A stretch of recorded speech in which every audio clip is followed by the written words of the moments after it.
देश के ज्यादातर न्यूज चैनल इजराइल में रहकर रिपोर्टिंग कर रहे हैं। ज्यादातर रिपोर्टर्स फिलिस्तीन की सीमा से कई किलोमीटर दूर रहकर वहां के हालात बता रहे हैं। लेकिन आज डीएनए में हम आपको फिलिस्तीन के अंदर लेकर जाएंगे। जी न्यूज देश का पहला न्यूज चैनल है जो फिलिस्तीन के वेस्ट बैंक पहुंचा है। गाजा पट्टी पर हो रही बमबारी का असर फिलिस्तीन के दूसरे हिस्से वेस्ट बैंक पर पड़ रहा है। वेस्ट बैंक गाजा पट्टी की तरह ही सुलग रहा है, बस फर्क यह है कि यहां पर धमाकों से उठा धुआं नजर नहीं आ रहा। फिलिस्तीन की सीमा को समझने के लिए हम आपको ये मैप दिखाना चाहते हैं। ये फिलिस्तीन का मैप है जिसमें फिलिस्तीन के दो हिस्से नजर आते हैं। इसमें पहला है गाजा पट्टी, जहां पर इस वक्त जंग चल रही है। गाजा पट्टी से ही हमास ने इजराइल पर हमला किया था, जिसके जवाब में इजराइल गाजा पट्टी पर ही हमले कर रहा है। गाजा पट्टी का प्रशासन वहां का आतंकी संगठन हमास चलाता है। फिलिस्तीन का दूसरा हिस्सा है वेस्ट बैंक। यहां का प्रशासन फिलिस्तीन अथॉरिटी चलाता है। यहां भी इजराइल का विरोध होता है, लेकिन यह हिंसक कभी नहीं रहा। जी न्यूज संवाददाता विशाल पांडे अपने कैमरामैन एस जयदीप के साथ वेस्ट बैंक के रामल्ला में हैं। आप देख सकते हैं कि वेस्ट बैंक का जो इलाका है वो तीन तरफ से इजराइल से घिरा हुआ है। वहीं एक तरफ से ये जॉर्डन से घिरा हुआ है। गाजा पट्टी से जिस तरह से हमले हो रहे हैं उसको देखते हुए इजराइल को वेस्ट बैंक की भी चिंता है। दरअसल लेबनान सीमा से हिजबुल्लाह के हमलों को देखते हुए इजराइल को डर है कि वेस्ट बैंक से भी आतंकी इजराइल के खिलाफ युद्ध का मोर्चा खोल सकते हैं। वेस्ट बैंक में इजराइल के खिलाफ अभी केवल प्रदर्शन हो रहे हैं, लेकिन इजराइल को डर है कि ये प्रदर्शन हिंसक रूप ले सकते हैं। हालांकि इजराइल ने उन लोगों को हिरासत में लिया है जिन पर हिंसा भड़काने का डर था। आप समझ सकते हैं कि जी न्यूज की टीम इस वक्त एक ऐसे ज्वालामुखी में मौजूद है जो कभी भी फट सकता है। आज हम आपको वेस्ट बैंक से हमारी एक्सक्लूसिव रिपोर्ट दिखाने जा रहे हैं। इसमें हम आपको दिखाएंगे सुलग रहे फिलिस्तीन के इस हिस्से के हालात। फिलिस्तीन के दो चेहरे हैं। पहला है हमास का गाजा पट्टी, जिसके आतंकी इजराइल के मासूमों को मारकर इस हिंसा को धर्म की जीत और जुल्म करने वालों की हार बताते हैं।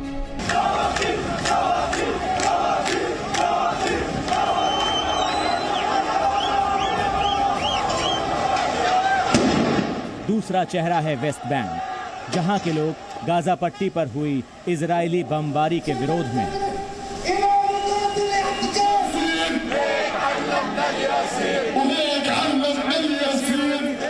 वो इजराइल को कोसते हैं, वो इजराइल को आतंकी देश बताते हैं। यही नहीं, वेस्ट बैंक वो जगह है जहां के लोगों का मानना है कि हमास के आतंकियों का बर्बर हमला इजराइल के जुल्मों का जवाब है।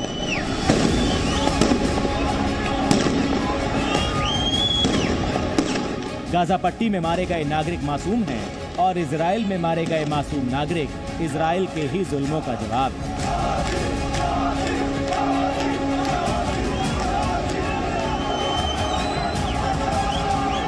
ये सोच फिलिस्तीन के जिस इलाके में है, वहां पहुंची है जी न्यूज की टीम। जी न्यूज ग्राउंड जीरो पर यहाँ लगातार मौजूद है। इस तनाव के बीच से हम आप तक रिपोर्ट पहुंचा रहे हैं। हिंसा लगातार इस इलाके में बढ़ती जा रही है।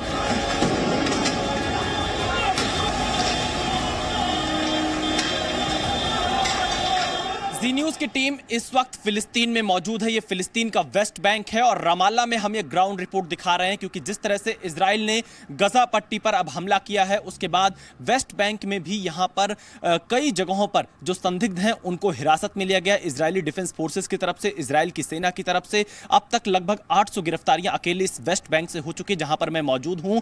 तस्वीर मेरे पीछे आप जो देख रहे हैं, यहाँ का एक आइकॉनिक प्लेस है रामाल्ला का। यहीं से सरकार चलती है जो फिलिस्तीन प्राधिकरण है उनकी। और इस वक्त मैं जहां पर मौजूद हूं, चारों तरफ सन्नाटा है।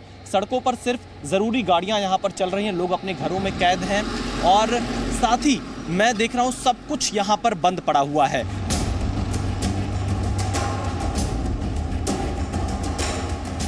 जी न्यूज देश का पहला चैनल है जो फिलिस्तीन के वेस्ट बैंक में पहुंचा है। गाजा पट्टी में जाना अगर बमबारी के लिहाज से खतरनाक है, तो वेस्ट बैंक के रमल्ला में मीडिया को हमास समर्थकों से खतरा है।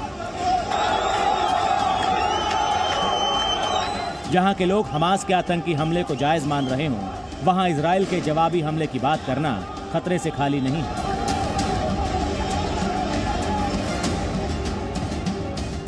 हमारे संवाददाता विशाल जब सुबह वेस्ट बैंक पहुंचे तो सड़क पर ना के बराबर लोग थे। माहौल अघोषित कर्फ्यू की तरह था। फिलिस्तीन का यह वेस्ट बैंक 30 लाख की आबादी वाला हिस्सा है, जिसमें लगभग 86% फिलिस्तीनी लोग रहते हैं, 14% यहूदी लोग रहते हैं। और यहाँ पर यहूदी बस्तियाँ भी पिछले कई सालों से इजराइल बसाता आ रहा है। और हमने देखा है कि जब से इजराइल और हमास का युद्ध छिड़ा है, उसके बाद से फिलिस्तीन के इस वेस्ट बैंक इलाके में ही कई जगह प्रदर्शन हुए हैं और यहाँ पर भी तनाव बढ़ता जा रहा है। इस बात की आशंका व्यक्त की जा रही है कि आने वाले दिनों में वॉर का तीसरा फ्रंट कहीं वेस्ट बैंक से ना खुल जाए, क्योंकि हमास के जो आतंकी हैं, जो उनके मददगार हैं, वो इन इलाकों में छिपे हो सकते हैं। और इजराइल की सेना, डिफेंस फोर्सेस इस वेस्ट बैंक पर भी पैनी नजर रखे हुए हैं। इजराइल की इंटेलिजेंस यहाँ पर पैनी नजर रखे हुए है। और हाल फिलहाल में जब से युद्ध 7 अक्टूबर से शुरू हुआ है, कई बार इस इलाके में तनाव हो चुका है। गाजा पट्टी पर इजराइल के हमलों की वजह से फिलिस्तीन का एक हिस्सा तबाह होने के कगार पर है।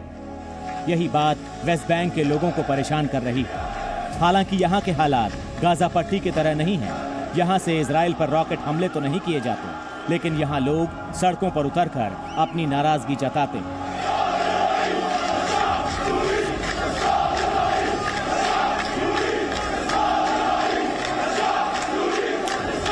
इजराइल के हमलों को लेकर वेस्ट बैंक में आए दिन प्रदर्शन हो रहे हैं। शुक्रवार के दिन भी ये होना तय था।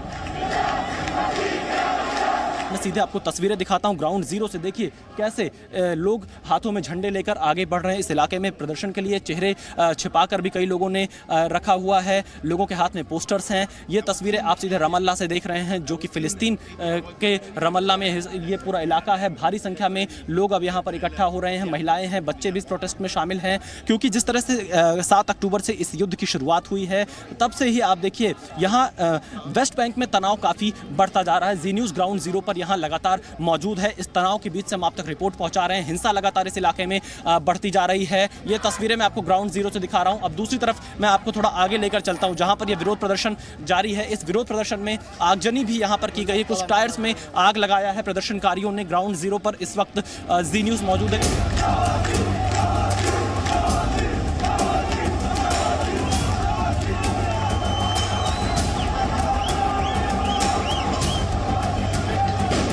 ये सीधी तस्वीरें आप ग्राउंड जीरो से देखिए। प्रदर्शनकारियों ने यहाँ पर आग लगाई है टायरों में, और उसके ठीक पीछे इजरायली सेना की तैनाती, इजरायली डिफेंस फोर्सेस यहाँ पर तैनात है। और इनकी संख्या इस इलाके में बहुत तेजी से बढ़ती जा रही है। रमल्ला में जो प्रदर्शनकारी हैं,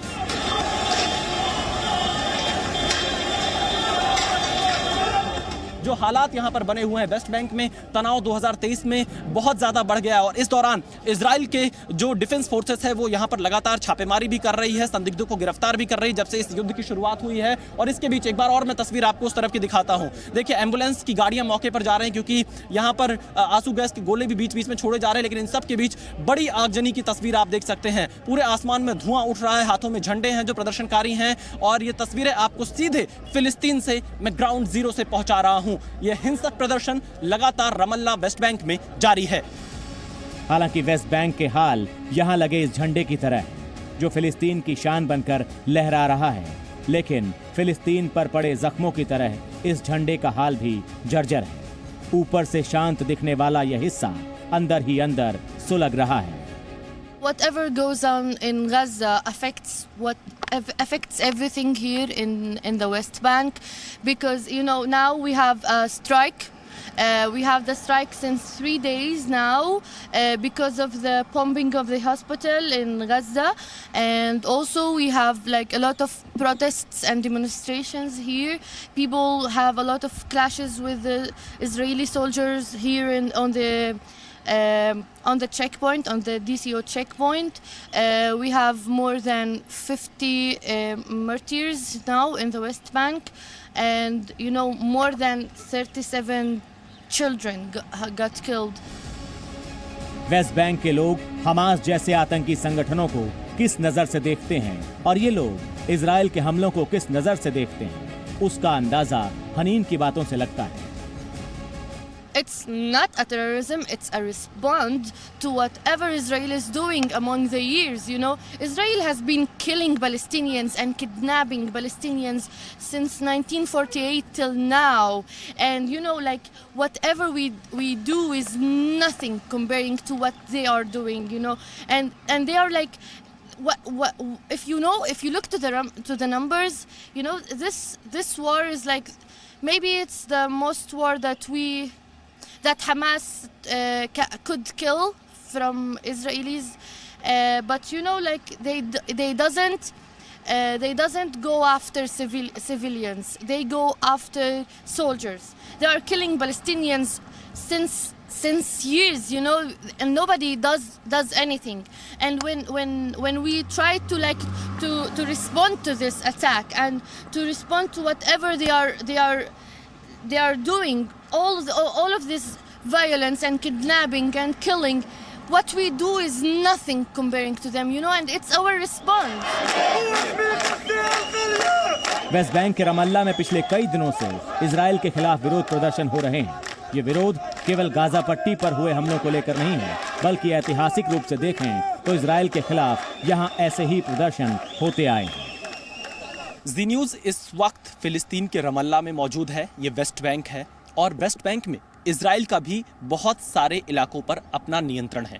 इजराइल यहाँ पर 80 के दशक से ही यहूदी बस्तियां बसा रहा है और बड़ी संख्या में यहूदी समुदाय के लोग इस इलाके में आकर बस भी रहे हैं, क्योंकि इजराइल की तरफ से उन्हें सब्सिडी दी जाती है। उन इलाकों में इजराइल की जो डिफेंस फोर्सेस है वो सुरक्षा भी देती है, इजराइल की सेना सुरक्षा देती है। इस तरफ का जो इलाका है यरूशलेम गेट का रमल्ला में, इधर इजराइल की यहूदी बस्तियाँ बहुत संख्या में बसी हुई हैं, जो आप ये तस्वीरें देख रहे हैं। यहूदी इसे अपना सबसे पवित्र स्थान मानते हैं, अपने पुरखों का स्थान मानते हैं। उनको ये लगता है कि उनके पूर्वजों की ये ज़मीन है और इस वजह से उनको यहाँ पर आकर बसना बहुत गर्व की बात महसूस होती है। और यही वजह है कि इजराइल इस इलाके में यहूदी बस्तियों को बड़ी संख्या में बसा भी रहा है। वेस्ट बैंक को यहाँ का फिलिस्तीनी प्राधिकरण चलाता है। हालांकि वेस्ट बैंक की सीमा से कौन जाएगा और कौन आएगा, इससे जुड़े सारे फैसले इजराइल ही लेता रहा है। शायद ये भी यहाँ के लोगों के विरोध की वजह है। इजराइल की सेना का इस इलाके में पूरा कंट्रोल माना जाता है। जहां पर इस वक्त मैं मौजूद हूं, ये फिलिस्तीन का वेस्ट बैंक इलाका है और यहीं से जो मौजूदा महमूद यहां के राष्ट्रपति हैं वो अपनी सरकार चलाते हैं वेस्ट बैंक से ही। और जिस फिलिस्तीन की बात होती है, फिलिस्तीन में दो हिस्से आते हैं, पहला गजा पट्टी, दूसरा वेस्ट बैंक। गजा पट्टी जहां इस वक्त हमास और इजराइल का युद्ध चल रहा है, लेकिन इस युद्ध का असर इस वेस्ट बैंक पर भी देखा जा सकता है। इजराइल पर हुए आतंकी संगठन हमास के हमलों का भारत ने भी विरोध किया, लेकिन ऐसा नहीं है कि भारत फिलिस्तीन का विरोधी रहा। भारत ने हमेशा इस क्षेत्र में शांति को तरजीह दी है। गाजा पट्टी के अस्पताल पर हुए हमलों और हमलों में मासूम नागरिकों की मौतों पर प्रधानमंत्री नरेंद्र मोदी ने भी दुख जताया था। कल प्रधानमंत्री नरेंद्र मोदी ने फिलिस्तीन प्राधिकरण के अध्यक्ष महमूद अब्बास से बात भी की। फिलिस्तीन एक अलग देश की मांग काफी लंबे समय से उठती रही है और अगर मैं भारत के पक्ष की बात करूं, भारत कई मौकों पर यह साफ कर चुका है कि वो 2 स्टेट सॉल्यूशन चाहता है, यानी फिलिस्तीन और इजराइल के बीच में ये जो विवाद है इसका शांतिपूर्वक तरीके से, सौहार्दपूर्ण तरीके से इसका निपटारा होना चाहिए। भारत का एक लंबे समय से यही रुख रहा है फिलिस्तीन और इजराइल के मुद्दे पर। प्रधानमंत्री नरेंद्र मोदी ने कल फिलिस्तीन के राष्ट्रपति से फोन पर बातचीत कर गजा पट्टी के अस्पताल पर जो हमला हुआ था उस पर दुख व्यक्त किया था और ये कहा था कि भारत मानवीय सहायता फिलिस्तीन के लोगों को उपलब्ध कराएगा। इसके साथ भारत की जो अलग अलग एजेंसियां हैं वो संयुक्त राष्ट्र के साथ समन्वय भी कर रही हैं, क्योंकि भारत अपने स्टैंड पर हमेशा कायम रहता है। कैमरामैन एस जयदीप के साथ विशाल पांडे, जी मीडिया, वेस्ट बैंक, फिलिस्तीन। संयुक्त राष्ट्र ने 1947 में फिलिस्तीन के बंटवारे का जो प्रस्ताव पास किया था उसमें गाजा पट्टी और वेस्ट बैंक दोनों ही फिलिस्तीन का हिस्सा बनाए गए थे, जबकि वेस्ट बैंक में स्थित यरूशलेम को संयुक्त राष्ट्र को नियंत्रित करने के लिए कहा गया था। हालांकि 1947 में ही अरब देशों ने हमला कर दिया था। इस हमले में इजराइल की जीत हुई थी। इस जीत के बाद इजराइल ने फिलिस्तीन की ओर ज्यादा जमीन पर कब्जा कर लिया। हालांकि वेस्ट बैंक पर उस वक्त जॉर्डन का नियंत्रण हो गया था, लेकिन 1950 से 1967 तक वेस्ट बैंक पर जॉर्डन का ही नियंत्रण रहा। लेकिन 1967 में इजराइल और अरब देशों के बीच एक और युद्ध हुआ। यह युद्ध तकरीबन 6 दिन तक चला था। इसमें इजराइल ने एक तरफा जीत दर्ज की थी। इस युद्ध के बाद इजराइल ने वेस्ट बैंक और गाजा पट्टी को भी अपने नियंत्रण में ले लिया था। वर्ष 1987 में फिलिस्तीन पर इजराइल के नियंत्रण के खिलाफ गाजा पट्टी में पहला इंतिफादा शुरू हुआ। यह इंतिफादा वर्ष 1988 आते आते वेस्ट बैंक में भी फैल गया था।